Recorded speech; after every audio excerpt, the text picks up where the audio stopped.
Korupsi ini bikin pusing kepala kita. Hampir setiap hari kita saksikan. Tapi kalau korupsi terjadi di Kementerian Pendidikan, barangkali efeknya tidak bisa kita maafkan. Akan terjadi sebuah peristiwa yang disebut sebagai the lost generation. Pemerintah atau presiden boleh saja bereksperimen mengambil orang yang tidak mengerti pendidikan sama sekali. Tadinya saya berharap orang seperti ini bisa melakukan transformasi. Tapi ternyata sebelum menjadi menteri, sudah melakukan rapat dan sudah disebut sebagai menteri.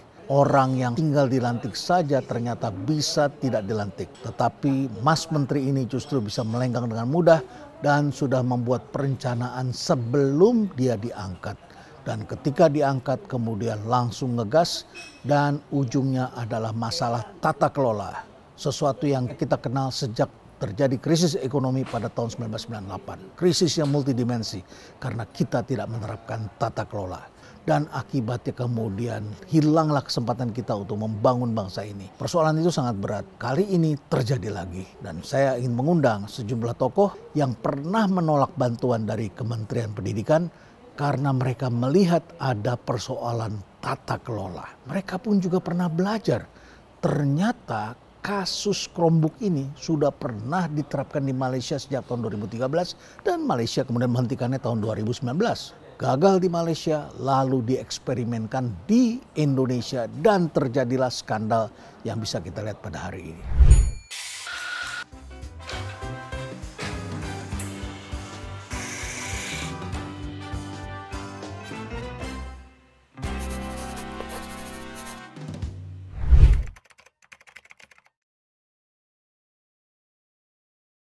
Kesimpulan dari penelitian ini adalah kami menilai bahwa satu, pengadaan itu tidak tepat dengan kebutuhan dunia pendidikan, apalagi sedang COVID. Kemudian yang kedua, penggunaan atau pemilihan spesifikasi Chromebook rasanya tidak tepat karena ketika kami telusuri Chromebook ini akan berfungsi optimal ketika terkoneksi dengan internet. Dan kita tahu problem di Indonesia, apalagi kita bicara di daerah-daerah pelosok gitu ya, ini kan pemerataan internet masih menjadi satu soal. Ini lucunya nih Prof, di informasi APBN 2021, program digitalisasi pendidikan ini juga berbarengan dengan program pemerataan internet. Yang diantaranya ada pengadaan BTS, yang ada korupsi juga di Kementerian Komunikasi dan Informasi.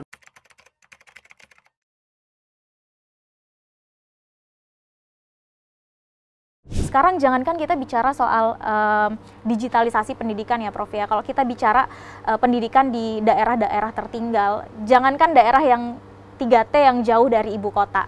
Kita bicara di Kabupaten Bogor saja yang ini dekat sekali dengan Jakarta, itu masih banyak sekolah dengan infrastruktur yang tidak memadai. Ada sekolah SD yang harusnya minimal 6 kelas lah. Tapi yang ada masih 5 kelas dan sebagainya. Jadi kami menilai bahwa mimpi digitalisasi pendidikan itu bagus gitu ya. Tapi jangan lupa juga harus berdasarkan assessment sebetulnya kebutuhan dasar pendidikan kita itu apa dan anggarannya seharusnya diprioritaskan untuk kemana. Kalaupun mau digitalisasi pendidikan, oke lah kita uji coba dulu. Jangan langsung pengadaan besar-besaran 17, sekian triliun itu.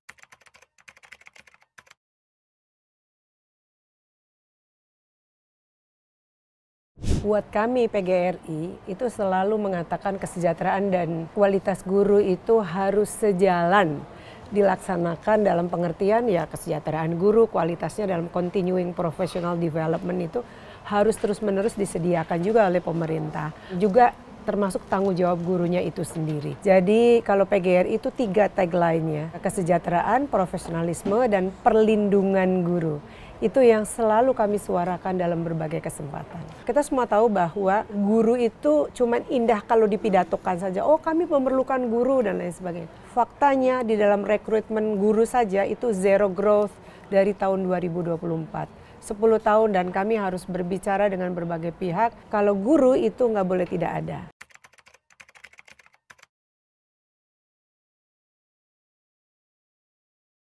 Ketika kita mendengar itu dan kita juga seringkali mendapat keluhan dari baik itu guru-guru gitu ya di sekolah-sekolah yang berdiskusi dengan ICW terkait dengan isu pendidikan, salah satu yang dikeluhkan ini kan juga akses internet, sehingga pada saat itu kami mempertanyakan kenapa ya kok yang dipilih itu adalah Chromebook gitu, yang memang punya ketergantungan tinggi kepada internet.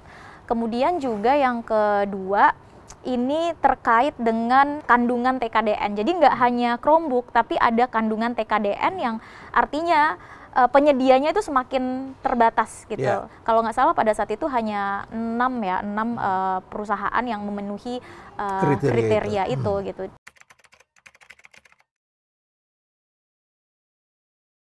Kalau kita lihat dari kriteria Chromebook itu yang membutuhkan akses internet, ya tentu ini akan lebih sulit lagi tantangannya. Jangan-jangan tidak sempat digunakan, Prof. Melainkan masih ada di dalam segel. Karena tadi internetnya tidak ada dan sekolah tidak mengerti cara mengoperasikannya karena semua terjadi begitu tiba-tiba tanpa ada panduan, tanpa ada arahan, tanpa ada bimbingan. Poinnya di situ sebetulnya.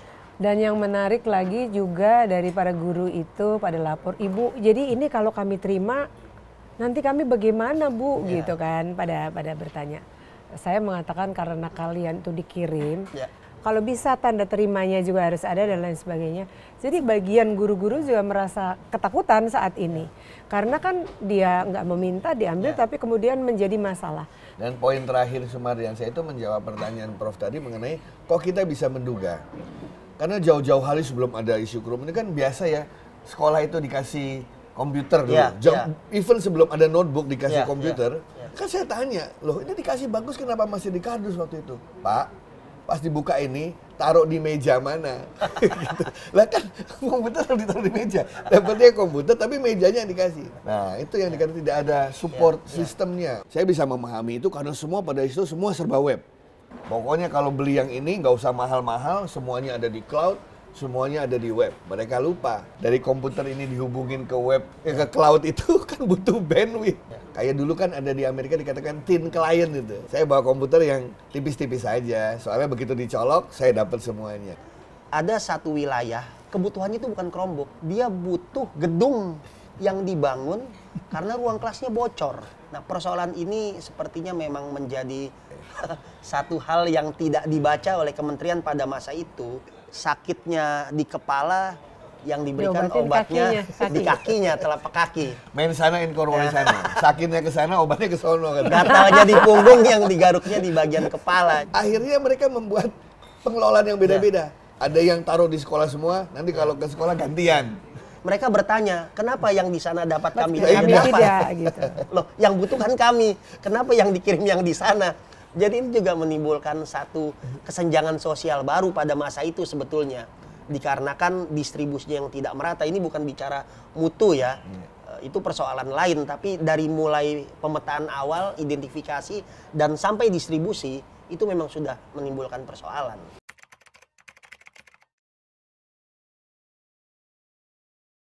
Saya itu sedang berguru dengan ahli-ahli pendidikan juga. Saya pengen tahu di mana posisi teknologi dalam konteks Indonesia. Dan saya diajarkan 3 prinsip waktu itu. Prinsip pertama mengatakan begini, Indonesia itu masalahnya heterogen. Berarti cara menyelesaikannya juga harus heterogen. Gitu. Tidak bisa diseragamkan. Gak bisa heterogen tapi masalahnya homogen tuh gak kena katanya. Itu nomor 1. Kemudian yang kedua, saya pernah dijebak Prof. Renal, ditanya, menurut kamu teknologi paling tepat untuk sekolah-sekolah di Indonesia itu yang seperti apa? Wah, kita jawabnya yang keren-keren kan, Bro. Ya. Guru saya bilang, bukan itu. Katanya teknologi yang paling pas dipakai di Indonesia adalah teknologi yang ada katanya. Kalau di sana adanya itu, ya Anda cari cara untuk memanfaatkan itu. Ada guru yang baik tuh apa yang ada di sekitarnya dia bisa membuat orang lebih pandai. Dan itu yang saya terapkan di PGRI. Dan yang ketiga, ini yang paling penting, bahwa teknologi tidak berada di ruang hampa.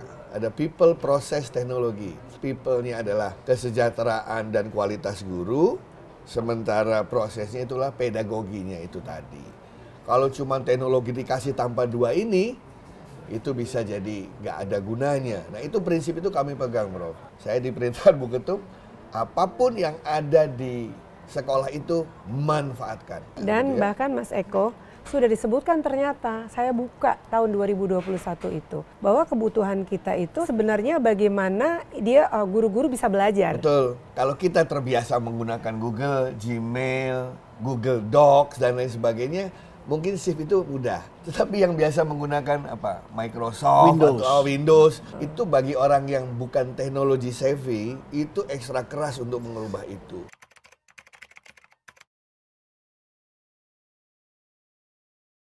Ya, sebetulnya untuk co-investment itu yang perlu diperjelaskan, satu, dasar hukumnya apa, kemudian bentuknya apa, dan programnya itu apa di Kemendikbudristek. Karena informasi yang diberikan oleh Kejaksaan Agung sangat minimalis begitu, tapi setidaknya kita bisa bilang bahwa jangan-jangan alasan kenapa Kemendikbudristek pada saat itu memilih produknya adalah Chromebook, salah satunya karena ada janji atau kesepakatan co-investment itu. Jadi tidak murni karena analisis kebutuhan atau spek yang cocok dimanfaatkan oleh sekolah dan peserta didik adalah Chromebook gitu. Nah, kalau udah begini apalagi dilakukan sebelum ada penetapan spesifikasi pengadaannya adalah Chromebook, ini menjadi satu persoalan karena pemilihan spesifikasi harusnya sesuai dengan apa laptop yang cocok dengan kebutuhan digitalisasi pendidikan.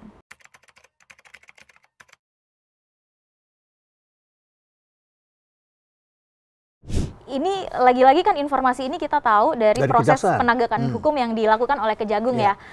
Kita tidak tahu di grup itu sebetulnya in detail apa sih yang dibahas begitu. Kalau dari timeline yang diumumkan oleh Kejaksaan Agung ini kan grup ini dibentuk sebelum NAM dilantik menjadi menteri gitu ya, sebulan atau 2 bulan begitu, dan disebut spesifik salah satu yang dibahas adalah soal program digitalisasi pendidikan. Satu sisi sebetulnya kita bisa melihat, wah ini kita punya menteri yang optimis gitu ya, nggak sabar kerja gitu. Apalagi mungkin bicara soal digitalisasi pendidikan, Pak Nadiem punya interest yang besar terkait dunia digitalisasi dan sebagainya begitu ya. Tapi di sisi lain yang menjadi pertanyaan adalah apakah memang di situ yang dibahas spesifik hanya soal digitalisasi pendidikan atau memang ya sedang mencari atau melisting kira-kira apa aja sih program strategis atau apa aja yang dibutuhkan untuk mengembangkan dunia pendidikan gitu ya. Tapi paling enggak dari informasi yang disampaikan oleh Kejaksaan Agung, artinya Pak Nadiem berserta dengan tim intinya itu sudah tahu bahwa Kementerian Pendidikan pada saat itu sedang menyiapkan proyek besar untuk digitalisasi pendidikan.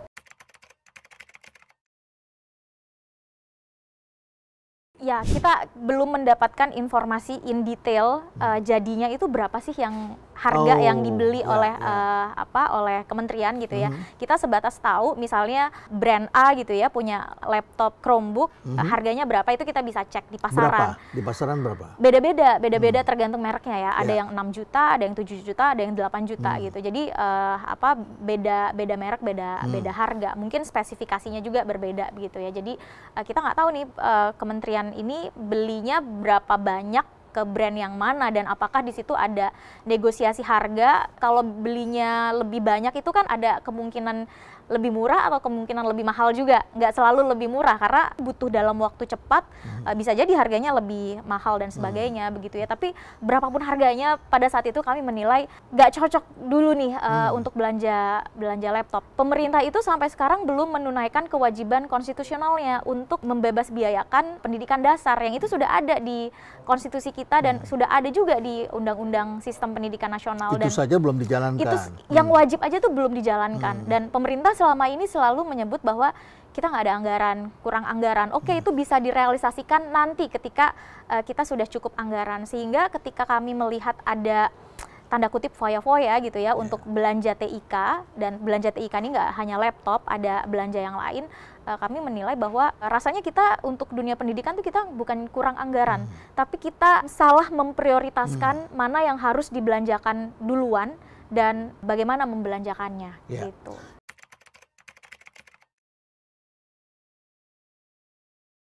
Jadi pengadaan ini Prof pakai metode pemilihan penyedia namanya e-purchasing. Jadi belanjanya lewat katalog elektronik. Seperti kita misalnya belanja lewat e-commerce gitu ya. Kita tinggal buka di situ udah ada katalognya.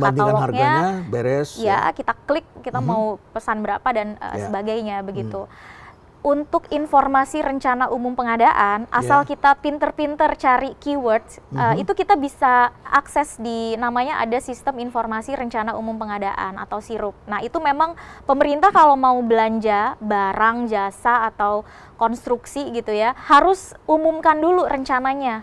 Itu wajib diumumkan gitu ya. Karena pakai istilah laptop nggak muncul gitu ya, pakai istilah komputer, pakai istilah Chromebook nggak muncul. Jadi kita harus mikirin apa ya kira-kira keywordsnya gitu. Seringkali apa nama programnya itu beda dengan nama proyek yang ada di SIRUP itu tadi. Nah karena e-purchasing kita nggak bisa track realisasi pengadaannya. Walaupun sebetulnya Prof, Komisi Informasi itu sudah mengeluarkan satu peraturan, ini peraturan Komisi Informasi nomor 1 tahun 2021 yang di dalamnya itu menyebutkan bahwa informasi pengadaan bahkan dokumen kontrak antara lembaga negara dengan pihak ketiga itu adalah informasi publik. Prakteknya sekarang ya kita harus bersurat, kita harus minta informasinya. Kalau kita dicuekin kita kirim surat keberatan, kalau dicuekin lagi kita harus bersengketa, dan menang pun belum tentu juga.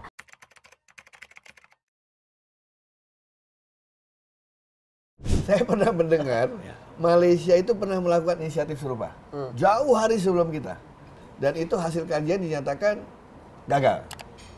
Ya, ada sumbernya itu, saya pernah lihat itu. Ya, dilaksanakan 2013, lalu 2019 dibatalkan. Di stop. Sedangkan Indonesia kemudian melaksanakannya. Mulai ketika itu. Dan salah satunya yang Surmardiansa bilang tadi, hanya sedikit fitur yang dipakai, hanya sedikit, dan banyak yang waktu itu bilang gini, Pak ini asik Pak, cuman apa hubungannya dengan kurikulum ya? Mengintegrasikannya bagaimana gitu lah. Apakah ini cuma sebagai nice to have? Apa ini harus? Terus bagaimana gitu? Dan ada lagi yang pernah ketika dia mau coba quiz rame-rame, semua yang pakai itu quiz rame-rame, hang karena bandwidthnya kurang. Akhirnya mereka bikin jadwal, quiznya dijadwal ya, jam sekian si ini, jam sekian segini. Itu kan bertentangan dengan manfaat komputer ya bro, yang bisa anytime, anywhere. Jadinya ya sama-sama aja dengan, termasuk bisa dibawa pulang, bisa belajar dari rumah. Tetapi begitu dibawa ke rumah, hubunginnya pakai pulsanya siapa?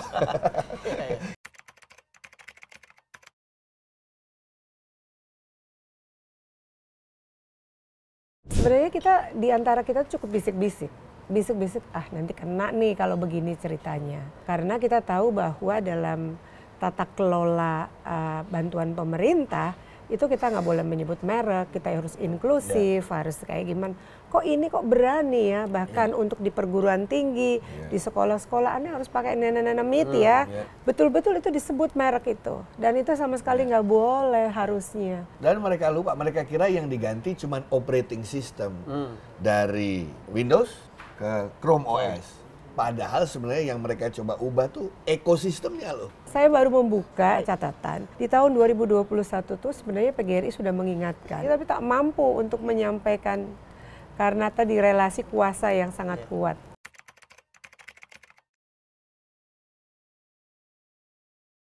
Sebetulnya satu sih menurut kami yang perlu diperkuat di regulasi dan tata kelola pemerintahan kita itu adalah penanganan konflik kepentingan. Karena kami melihat memang salah satu problem yang mungkin terjadi di kasus ini adalah ada konflik kepentingan dalam pengadaan barang dan jasa ini, begitu ya. Kemudian yang kedua, ada batasan atau bekerja sesuai tupoksi. Dan dalam konteks pengadaan barang dan jasa, ya ketika pemerintah melakukan belanja barang dan jasa apalagi nilainya triliunan rupiah, itu berpikirnya ya harus jangka panjang. Ini sebetulnya program tuh untuk apa sih? Kan nggak sekedar belanja barang, kemudian barangnya ada, kemudian didistribusikan begitu ya. Tapi harus ada pertanggungjawabannya nanti di akhir. Nah rasanya itu yang menjadi pertanyaan besar di kasus ini. Kita belum tahu apakah misalnya ada markup belanja laptopnya, kita belum tahu apakah ada kickback dari penyedia ke pejabat-pejabat di Kementerian Pendidikan atau bahkan misalnya sampai level menteri dan sebagainya. Tapi yang pasti di sini saya melihat adalah uang yang sudah dibelanjakan itu nggak optimal nyampe benefitnya ke masyarakat penerima manfaat gitu dalam hal ini adalah sekolah-sekolah dan peserta didik kita gitu. Proses penyidikan, penyelidikan itu harus dilakukan secara hati-hati ya, apalagi ini menyangkut nama besar gitu. Memang Kejaksaan Agung melakukan pemeriksaan dulu, pemanggilan sebagai saksi untuk rasanya melihat ada tidak keterlibatan dari orang di atas KPA, di atas kuasa pengguna anggaran. Kalau ini adalah program strategis di Kementerian Pendidikan yang bahkan menterinya ketika proses pengadaan ini menyampaikan berstatement di media secara langsung, ya harusnya kan menteri punya perhatian khusus ya untuk menjaga agar program ini tidak ada korupsinya, nggak ada kecurangan dan sebagainya gitu. Rasanya tidak menutup kemungkinan dalam kasus ini ada pihak-pihak lain yang kemudian diusut oleh Kejaksaan Agung dan itu juga yang menjadi pertanyaan kami sih Prof, karena kami melihatnya masa sih staf sus bisa punya wewenang segitu besarnya gitu ya untuk menentukan spesifikasi laptop yang akan dibelanjakan oleh Kemendikbud padahal anggarannya luar biasa besar.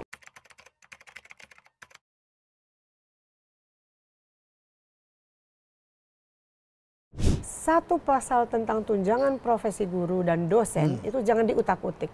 Karena kalau kita bandingkan dengan negara-negara lain di kawasan Asia Tenggara aja, kita itu terendah.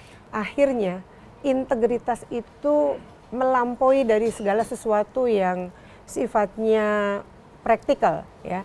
Jadi kami bilang no, sepanjang itu terkait dengan guru dan dosen kepentingannya dan itu adalah kebanggaan, kami mengatakan tidak. Isinya, isinya Sisdiknas itu. Terutama RUU Sisdiknas itu dulu hak guru tiba-tiba dihilangkan semua dan yang paling prinsip itu tunjangan profesi guru. Dan pada waktu itu ada berita PGRI menggeruduk istana katanya. Kami tidak ada karena kami percaya dengan dialog gitu. Dan alhamdulillah Bapak Presiden waktu itu mendengar kami dan akhirnya dibatalkan. Saat ini sedang bergulir kembali. Kami dapat pesan dari bawah. Bu, kalau sampai RUU Sisdiknas tidak ada 1 kali gaji pokok, kami mau datang rame-rame ke kementerian. Itulah yang kami jaga. Yang diperjuangkan bukan hanya guru, betul tadi Bu Ketum sampaikan.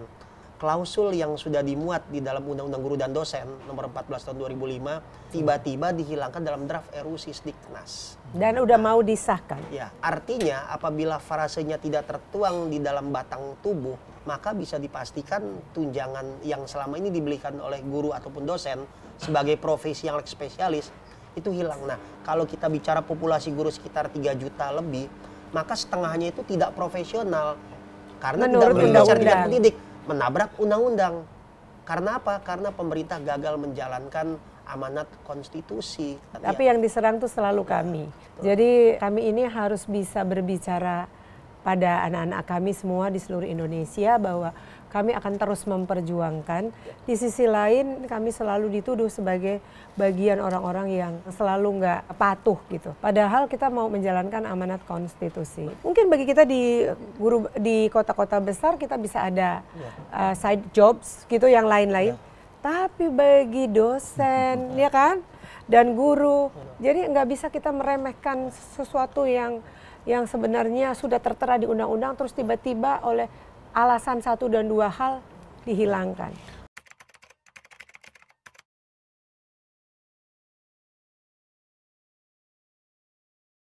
Orang Indonesia itu selalu pengen menjalin hubungan baik dengan pemimpinnya. Jadi kalau setiap kali rektor dikumpulin, bertemu dengan pemimpinnya, Pak Menteri apa siapa, kita selalu mengharapkan setelah presentasi ada dialog, bro. Kita ingin membantu Pak Menteri. Ini loh yang ada di lapangan, bisa bantu kami tidak? Ada saluran komunikasi. Iya, tapi beberapa kali saya diberitahu oleh para rektor yang dikumpulin selalu tidak ada masa-masa berdialog panjang, nanya, mengungkapkan pendapat. Itu padahal asik dengan circle-nya. Hampir semua mengatakan, kok kayaknya komunitas pendidikan ini dianggap bodoh semuanya.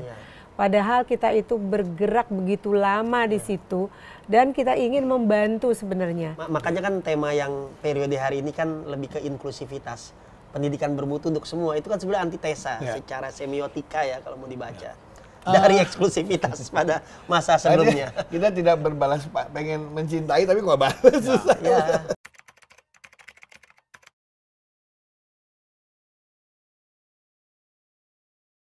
Saya lihat itu lompatan yang besar tidak akan bermakna apabila tidak berangkat dari satu akar yang kokoh.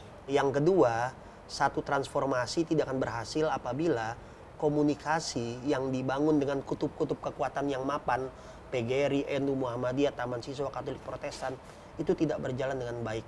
Dan yang ketiga, Republik ini dibangun lama, banyak ahli-ahli pendidikan yang ironisnya justru tidak melibatkan mereka-mereka yang sudah firm di bidangnya. Akhirnya ya terjadilah situasi seperti sekarang. Ada diskontinuitas, miskonsepsi, dan terserabut dari akar budaya. Kita sudah tahu bahwa kebijakan-kebijakan itu kelihatannya indah di atas tapi rapuh. Pendidikan dimulai dari rumah, diperkuat di sekolah, dibentuk oleh masyarakat, dipengaruhi oleh internet. Nah, kalau ditambah sekarang, dulu kan belum ada internet. Jadi dia harus mengerti secara komprehensif bahwa pendidikan tidak hanya di sekolah. Murid kami itu nggak boleh nggak lulus, padahal di dalam hidup itu ujian itu biasa. Ujian itu biasa. Nah, ternyata benar kalau jembatan ambruk itu bisa kita langsung lihat. Kalau pendidikan itu kita yang disebut lost generation itu terasa sekali. Puncaknya pada tahun 2024 itu ada Permendikbud nomor 67 yang mengatakan bahwa kami PGRI itu tidak diakui sebagai organisasi profesi. Itu sebenarnya suka tidak suka kami punya bukti nyata banyak sekali. Karena itu kami selalu meminta bahwa pejabat itu harus clear, ya, clear terhadap nggak boleh pemihakan. Bagaimana sih sebenarnya yang terjadi? Tepatkah kita mengangkat orang yang tidak mempunyai kompetensi di bidang pendidikan lalu memimpin pendidikan? Hal seperti ini tentu menjadi pertimbangan kita melihat Indonesia ke depan. Karena hari ini banyak orang yang mengabaikan kompetensi, mengabaikan track record, bahkan mengabaikan integritas. Tidakkah kita belajar dari kejadian ini? Stay relevant.